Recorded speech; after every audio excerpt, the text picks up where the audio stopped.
come on. Yes! Yeah!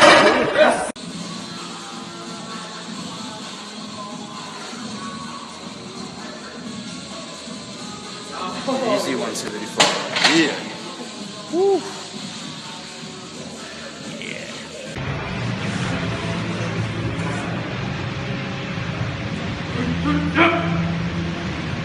Come on, come on.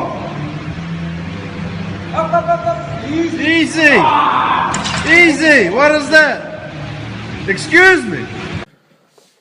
Alright guys, so I'm just going to talk about how I got from my, how I added exactly 50 kilos onto my bench in about a year and a half. The main rule is, the main thing that you got to do is to get huge results in benches, you got to put on weight. You have to be eating the food. So I haven't really eaten less than 8,000 calories since the start of that video, really, where I was doing 130, you know. So it's like, in the duration of that video, I put on 15 kilos.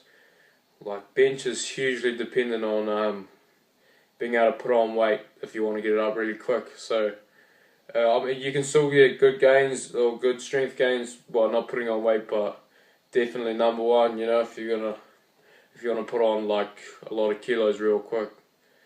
The second thing that I did was assistance work. Most powerlifters look over this. They kind of do they do the squats first and their bench second, and especially when you're just getting into powerlifting or you don't really have the muscle mass.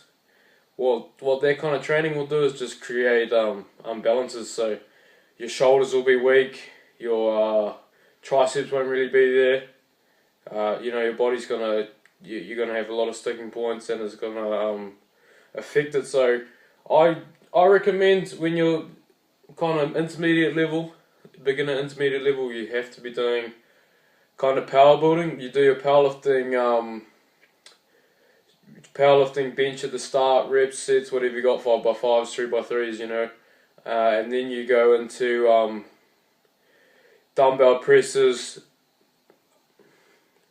Lots of skull crushers and dips will make a huge amount of difference, and definitely a lot of overhead press. So you have to be smashing those at least 10 sets a week on each till failure, training real hard like a bodybuilder on those exercises, just building them up. You'll find that, like, if you don't do that, your triceps will be weak, your shoulders will be out of proportion, because in powerlifting you're kind of only training 3 movements. So it's, you know, they are all round movements, but they're not really they don't hit every muscle equally, to say. So that's super important.